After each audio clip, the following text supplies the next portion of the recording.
Hello, you wonderful people, and welcome to another episode of Super-Fanta-Fi. This being a show where we talk about TV shows of the supernatural, fantasy, and or science fictional genre. For today's episode, I'm going to talk about From Season 2, Episode 5. A lot of really interesting things went down in this episode, so let's break it down. So we're picking up in the aftermath of last episode. Word has gotten around about Sarah being alive and back in town. Obviously, Kenny, he had every right to end up telling the Matthews in particular, because it's like, right, Sarah might try and kill Ethan again, but it's like, she won't do that. The voices haven't, we don't really know, how much the voices have really contacted her since all of that, since being in the woods. We haven't seen her really have an interaction with them, so now that they've kind of got what they needed from her, maybe they aren't as, or maybe it's just she's kind of, they can't really talk to her without talking, without her kind of reaching back. So it was kind of more of a one-way thing before, but now it can end up being a two-way thing. So maybe that's why, or maybe they found someone else to kind of mess with, because of the situation she's in right now. She's kind of lost everything enough that she isn't, I guess, entertaining, or she isn't the piece on the puzzle that they could use anymore, at least not to the degree that they could before. So now maybe they've kind of moved on to someone else type of situation. I don't know, but obviously Tabitha and Jim are not happy about this. Tabitha making it clear, you come near my family again, I will kill you. So, and that's it's the heartbreaking thing, because we now realize, she was just another victim of this place, and there have been so many.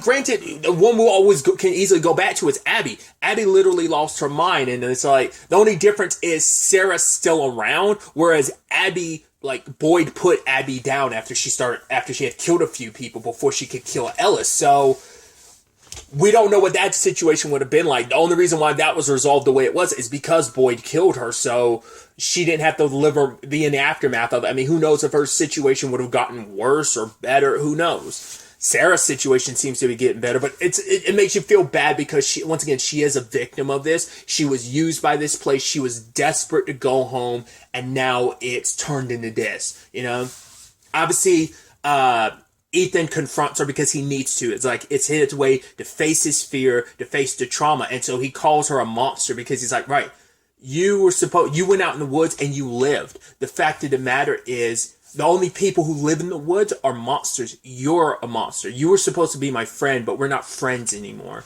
And you can tell it cuts her deep, but what does she do the entire episode? She takes it. She doesn't try to explain herself, because she has, but it's for her, she recognizes, me explaining anything doesn't bring back all the pain I've caused, all the people that are dead because of me. So I'm not going to bother explaining. I'm going to take it, because she hates herself, because it's everything people are saying about me is right about me. Ethan has every right to be pissed at me. I tried to kill him. Kenny and his mom have every right to never forgive me because of what I took from them. I killed my own brother, and I have to live with that. She tried to go to her old house to get her stuff, some of their stuff, but she got a jacket that smelled like her brother's, but the new people living there are, it's yo, get out. We know who you are, what you did. Just get out of here.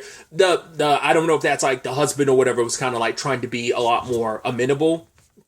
The guy was trying to be a lot more amenable, be just get out of here, you're crazy. But the other lady was she had every right to. It's you're a psycho. You've killed a lot of people. Once again, she wouldn't be the first one who's done that, but she's the only one that has to live in the aftermath of what she's done. No one else has had to be in that situation, so. She even, she tried to go to the diner because she wanted to see Tien Chen, but she couldn't go in, especially after her confrontation with, after Ethan said what he said. She just couldn't bring herself to do it, because it's because Ethan is one thing, because he came to her. She could have easily walked away and avoided it, but it's no, I have to accept this, I have to take this. But Tien Chen, it's a little bit different, it's just because at least Ethan's still alive. Tien Chen's husband isn't. So it's it's hard to kind of deal with that. So she ended up actually, interestingly enough, the person she ended up getting close to this episode was Elgin. And, there's a whole conversation about, church. He was never much of a believer, but obviously he would always go with his grandma. He was actually going to go visit her now, before they ended up in this town. Hey, I visit her every weekend, and these ceramic owls. He's I want to he's like, hey, let's make some other animal. But she's like, no, Elgin, I like what I like, and I like owls. And obviously we kind of find out what it was, because she had referenced it, Sarah had referenced it when she was talking to the people that are living in her and Nathan's house now, was she was looking for like a particular like ornament. Well, it used to be their thing. They'd collect Christmas ornaments, and they would also decorate them too. And for her, she thought all of them were gone, but it turns out Nathan's kept one all these years, and that's what she was hoping to get back, like just some reminder of her brother. And she went to go see Tien Chen, which the moment, because the people living there were like, it was like, we can't have all that stuff here, so they packed it up and gave it to Tien Chen, and she had it in store. So she, now knowing Sarah's back, she's like, it's only a matter of time before she comes here to try and collect this, which she did. All she could do was say she was sorry, but Tien Chen vented what she was feeling. We took you in, and you left me with nothing but hate. You left me filled with hate. And so, here, take your stuff, don't ever come back here again. And she was leaving, but by the time she was leaving, Kenny came back and he flipped out on her. Because it's like, right, Kenny has every reason to feel the way he does, but even he recognizes like how much of an asshole he was in that moment.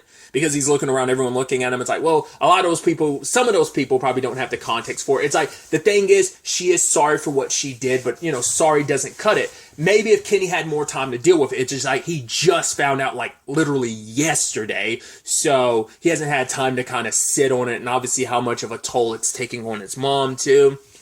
But like, cause Kenny, at the end of the day, like it was just him being petty. It's like, I want to hurt you. This is something of Nathan's? It's like, oh, here, I'm gonna smash it. You know, because he recognizes how effed up he was for it, and just like, if you come around here again, I will kill you.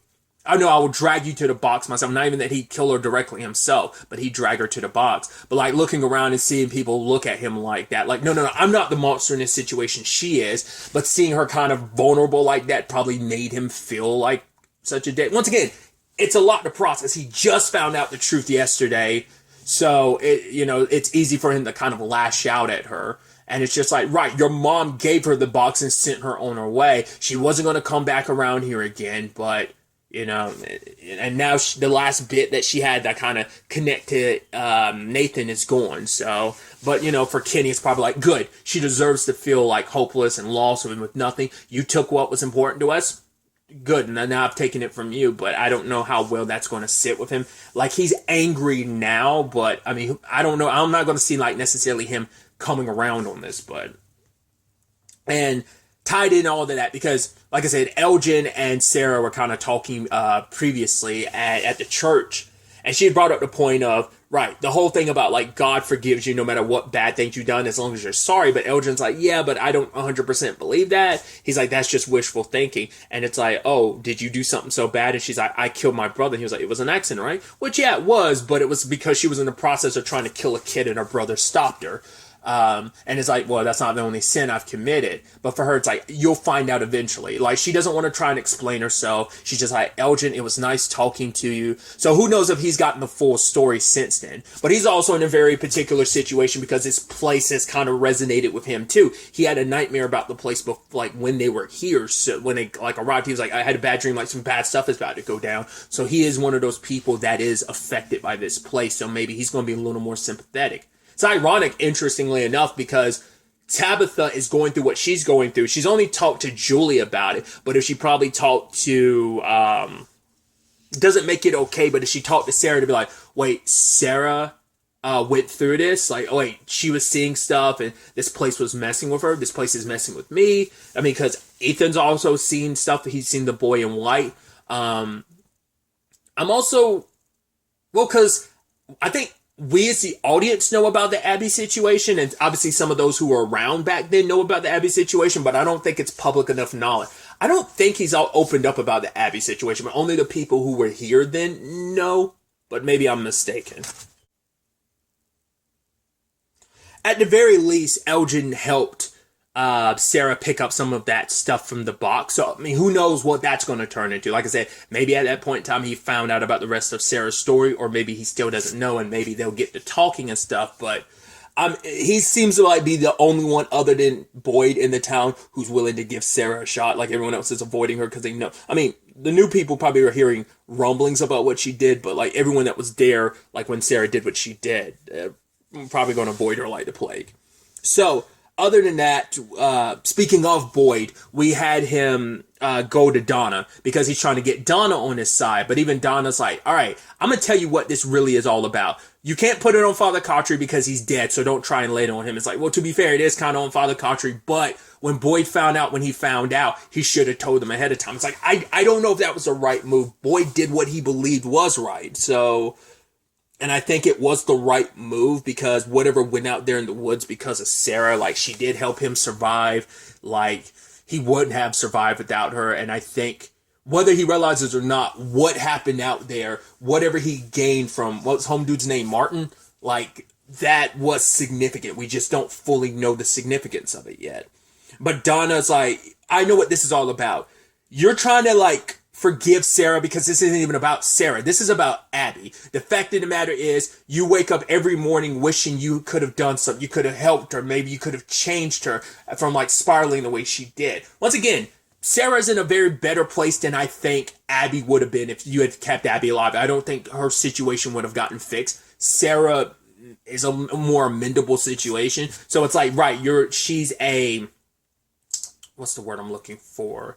She's a surrogate for what you couldn't do for Abby, you're trying to do to Sarah because, maybe it can alleviate some of the guilt you feel about the Abby situation. It's like, you can't rewrite history, but you can help out with Sarah. And it's like, right, you're coming to talk to me, but have you talked to Tien Chen at all about how she feels about it? So, and that's the thing, because he was avoiding that conversation too, that confrontation, just like Sarah was. But we do see at the end of the episode, he does visit Tien Chen, and it becomes this conversation of, well, they don't even have a conversation, but he's like, we need to talk. So I think if he's able to convince Tien Chen of why Sarah did what she did, like I brought it up last episode, I felt like Tien Chen might be she might be the one that ends up siding with Sarah in the end. We'll have to wait and see because understandably, because once again, none of them understand or really know the reason why she did what she did. They just like, she had psychopathic reasons. It's like, no, this place messed with her. She was hearing voices, but they're going to think like, right, that's not just this place. Maybe it's just Sarah already, but because it begs the question, why did this place want Ethan dead? Maybe because it's like, right, like it's let Vincent, Victor, caught myself this time, it let Victor like rummage around and do his, like he hasn't been like, no one tried to kill him, at least not that we're aware of. So why specifically Ethan? But to be fair, it's like, well, that's probably because you wanted to make the Matthews family go through more trauma. They already went through the trauma of losing Thomas, and that broke their family. Losing Ethan would break them even more. And once again, as Jim's kind of bringing up this episode, there is some kind of like experiment going on. And he ended up talking to Boyd about it. He's like, yeah, I heard that voice on the radio. And it wasn't just me. Donna heard it too. It knew my name. It knew exactly where my wife was, that she was in the basement of the house and what she was doing. Which Boyd kind of has that kind of connect too, because he interacted with Martin. Because Martin's like, hey, do you think what Abby said was weird? It's like, how would you know? Like, I just met you. Once again, you didn't even know my name. And now all of a sudden you know my wife. Like, what's going on here? So this place is, like, as Jim puts it, like everyone's already on the edge. But he also talks about being there with Sarah when Ethan talked to her. It's like, I looked in her eyes. That's not the eyes of like, that wasn't the eyes of like a psychopathic killer. That was the eyes of a broken kid. You know, so he's like, I don't 100% agree with it, but I understand why you did what you did, because just like I did the whole antenna situation, that was my desperate move to try and get us all out of here. Because that also ties into, they're actually both in the same boat, because Donna brought up the fact is that Boyd destroyed the one thing that was keeping this place together. And he's like, yeah, what is that? And she's like, faith. People had in you, all of that's gone now. Just like Jim got a lot of people's hopes up with the tower and that blew up in their faces. It's just like, right, people were just going by like everything was fine, but Jim got people hyped up, working together, hopeful in this situation, and now it probably brought them lower. It's like, hey, we were at an okay situation. You brought us up here just to make us drop below what was our like medium, what was our normal baseline. You made us drop below that because we got so hyped and we believed, and our hopes were dashed and completely, not even just broken, shattered to pieces. Completely and utterly shattered.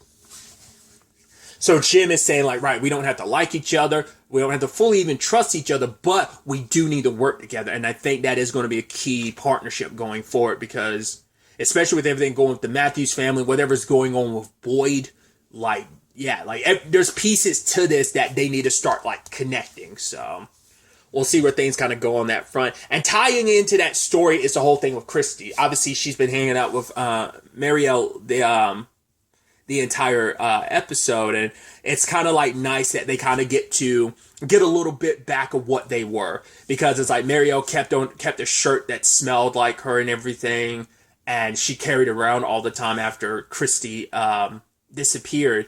And she even cuts Christy's hair to kind of make her feel more like her, because Christy felt like, right, this place has changed me. I've seen so much. I've done so much that I don't know if I'm the same person. But Marielle was like, I'm here and you're here and we're the same people. So, but I don't think that's the case. Christy has changed and so has Marielle. So Sarah, the Sarah of it all, the moment Christy found out about it, she's been holding a lot of guilt because she recognizes like, right, like, there's a little bit of that. I understand why Sarah did what she did. Like, I don't agree with it, but yeah, she was desperate to go home. We had that conversation. I gave her permission. So it's like, all that death is on me because I gave her permission, because I wasn't even really listening to her. I was just on autopilot. I was thinking about getting back to you. And because of that desperation, I was just like, sure, I do whatever it takes to get back, even if it's something bad. If I had said something different, maybe I could have changed things, but it would have happened one way or another, but it doesn't alleviate Christy's guilt because she'll never know. She'll never know if she had said something different back then, maybe she could have talked Sarah off the edge. Like maybe she was just kind of the little nudge that Sarah needed to fully go through what she was going to go through, but still. And Marielle convinces her, it's like, no, you're okay. This wasn't your fault. That guilt, once again, it doesn't make sense a lot of times. Like it's going to be there. So I am curious to see what Christy's going to be like going forward. Like I wonder, obviously that probably impacted like a lot of her interactions with Kenny last season, but even more so with everything Kenny's going through right now, him and his mom. Like I'm curious how Christy's going to navigate that with the Sarah of it all. Will she even talk to Sarah? Like I'm so curious to see how that plays out. But what was interesting is the Marielle of it all. The moment she started going into medicine cabinet, I was like, I thought that was weird. Cause it was like, not last episode, but maybe the episode before last, maybe episode 3, I believe. She was going through she let Jim kind of walk away. I'm like, you kind of know that's one of Christy's patients. You just kind of let him leave or whatever. Like, you're supposed to be a doctor. I'm like, why are you like fiddling with I felt like that was weird that she was in the medicine stuff. I was like, is she in there doing something she shouldn't? Because one of the bus people, the older lady, she brought some morphine because she's got it on her because she was diagnosed with something. So, but now the moment she goes in there, she sprays out some of it like in her mouth. I'm like, wait, for one, I was like, at first I was like, wait, are you a drug addict? That's what it seems like that's the more likely situation, because I was about to say like, could it be that she's sick? It's like, maybe that's the case and you're just not telling Christy. That'd be the ultimate tragedy of like, yeah, you've been reunited, but she's dying as well. So that's a possibility, but it felt like, is she stealing from like the medicine just because, is that how she's getting her fix or how? I don't know. Because it could easily been like her thing could have been she could have been like an oxy situation. It might not necessarily be like heroin or anything injectable or whatever. Because I figured if that was the case, well, the thing is there's also other places that people could shoot up to hide the track marks. So, but it's most likely maybe oxy and stuff, like pills were her thing, so maybe that's kind of like the same equivalency with the morphine or whatever. Like the fact that she injected, she drank it like that. Maybe that particular, I don't know if that morphine was meant to be, maybe it's supposed to be ingested like that. I'm an idiot. Sorry. So I'm interested to see what that does, how that goes about, which is going to be interesting. Obviously, she's got medical training and stuff like that, which if you've got drug addiction is kind of the worst profession for you to have when you have easy access to all of that. And she's going to have access of it, not only because of, hey, no one's going to think twice of her being in there because, hey, Christy's here and she's the main person looking after all the medication. But eventually, that stuff is probably going to start getting lower and lower, and Christy's probably going to be the first one to notice it because her and well, specifically her, because she probably doesn't even know that Mariel like is even tampering with, like, even has even looked in that and has access to that. But at least for Christy, she knows she's the main one interacting with that stuff. So if it starts disappearing, she'll probably start asking questions. So we'll have to see on that front. Tabitha tries to confront her fears because she sees that Ethan is willing to do what he's doing, because it's like, right, a quest can be scary, but the only way to kind of move forward is to face that fear. And so seeing how Ethan was willing to face his fear of Sarah, she wanted to do the same. So she stacks up all of the rocks again, the blocks or whatever, the pieces of wood or whatever, and it's not just two children, it's like four children come out and they start like clawing at her, and it's like, what's that all about? And they're saying something over and over and over and over again. It's the only thing they're saying. So why is it that Tabitha's seeing them? Like, no one else's stuff is... Because even Jade hasn't been seeing, like, kids. He's been seeing what he's been seeing beyond just, like, the symbol. He's been seeing other stuff, too. I wonder if that... I guess, well, yeah, that has to be the guy he was seeing beforehand. It was Christopher. Well, because Christopher showed up at the very beginning of this episode with the symbol, and there was blood everywhere from the drawn symbols. Which, speaking of Jade, him and Tabitha, because he crossed paths with Tabitha when she was like out in the woods freaking out. And also the fact is Ethan's building that up again. I mean, he was playing with those already, and that's what kind of made Tabitha go like, wait, that's what I saw down below with Victor and like those creatures' catacombs. But circling to the Jade of it all, he hangs out with Victor, and it turns out the violin is kind of what I thought it was. It is his mom's, and she would play Twinkle Twinkle Little Star on there for him, just so it could help him calm down. And I think it's interesting, too, to find out Victor's got all these vehicles that he moved. Everyone that died, he moved them because it's like, I don't want to be reminded. Because let's not forget, he's been here for decades. Because he's been here the longest. Other than that, the person who's been here longer than him, like, not longer than him, but the one who has seniority, once again, is Donna, because Donna's been here for like 3 years. So he's constantly watched so many people die, so he's always moved the vehicles because he doesn't want a reminder of it, especially considering everyone died when he first got here with his mom.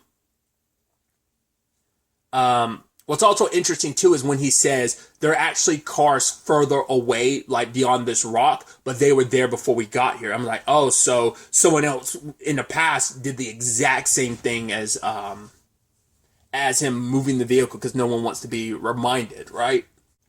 But what Victor ends up revealing to Jade is that the previous person who saw that symbol, Christopher, he was a good guy. He made everyone laugh, but then one day he changed. The moment he started seeing that symbol, that's when he changed. And one day, Victor's mom was like, yo, hide in a place that Christopher doesn't know. And Christopher proceeded, well, by the time Victor came out, like the next day, everyone was already dead. So, and as he says that line of, this place makes people do bad things. So I wonder, is he a little more sympathetic to Sarah's circumstances because he's seen firsthand what this place can do, but it also now for Jade, it's like, wait, is this place going to make me snap? Once again, it would not be the first one that's killed a lot of people. The place did it with Abby. Once I guess it picks and chooses the person that it feels like has the most vulnerability mentally to kind of mess with them. Because I can't remember if Abby was seeing stuff, but like you can tell like she was kind of dissociative a little bit before everything went down. So I don't remember them like in the flashback showing whether or not she saw anything, but we never really saw things from her perspective. We just see her kind of staring off in the distance. So the place is kind of making made her go a little crazy. It's making Jade go a little crazy. It's making Tabitha go crazy. So is it attacking multiple things on multiple fronts? Because by making Tabitha go crazy, it's like, right, you try to kill Ethan just to cause turmoil in that family. Didn't work. So I guess now, I mean, you ended up putting Tabitha in the catacombs, but Victor ended up helping get her out of there. More so, she ended up helping get them out of there. But it's like your plans to kind of break that family haven't fully worked, so I guess you're trying every attempt and strategy you can to mess with them. Like I said, just like some of these characters need to talk and link up, like a Jade and a Tabitha and even Sarah and Victor. They all need to sit down and kind of talk a little more about what they've experienced. I don't know how the Sarah of that's all going to play out now, but we'll see. There's also a little side element to this episode. Home dude in the bus. His first night out there, all those creatures came, like, knock. And I love that he almost opened the bus because I think he for a second forgot because they just look like normal people. And it's like, you think I'm scared? And like, he's putting up this tough bravado because he's overcompensating because he is scared, but he wants to prove everyone wrong. Like, no, I'm not scared. I'm not a punk. Like, we don't know what, maybe it's something in his personal life. Cause he seemed he seemed like a douchebag when we first met him, but he seemed reasonable enough. And then he went full, I'm full heel. I'm full asshole. But he's kind of doubling down on it. But like I said, there's got to be something of why he's overcompensating, trying so hard to be like so tough and like, I got this. So he takes a seat from inside the bus and sits it on top of the bus. I'm like, what are you going to do? Wait at night? Like, yeah, I'm not, because I prove a point of like, don't walk away from me. I'm not scared. He just wants to prove how tough he is. So I don't know if he plans on at night staying up there. I'm like, those things will most likely climb up there. And I mean, we haven't fully seen what these things are capable of when they go, like, outside of human form or in their true form. Like, can they, like, jump? I mean, we just know they'll rip you apart and eat you. Like, other than that, we don't know if, like, would they be able to reach him up there? Most likely, because I think they can climb and stuff. I mean, they do have human appendages, so they'd be able to easily climb up. But once again, we don't know, like, whether they have super jump or not, so... The fact is, he's like whittling away at something with the wood, so I don't know if he's making something. Like, he's trying to, like, make a point, so... Like I said, I can get the feeling, like, at night, he'll probably get up there, and if they try and get to him, he can easily go back inside the bus, but I'm like...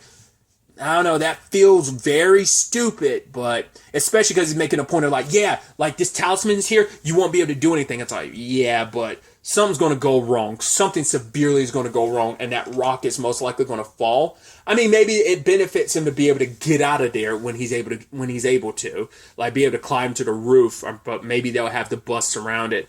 Easiest thing to do would be able to like put your ego aside and ask to move into Colony House or somewhere in the town if there's availability. Probably isn't, and it's like probably Colony House is your only option, but. We'll just have to wait to see where all of this ends up taking us going forward into the next episode. But really, that's all I wanted to talk about. Until the next time we meet, be happy, be safe, live life to the fullest, and enjoy it. Good day, and goodbye.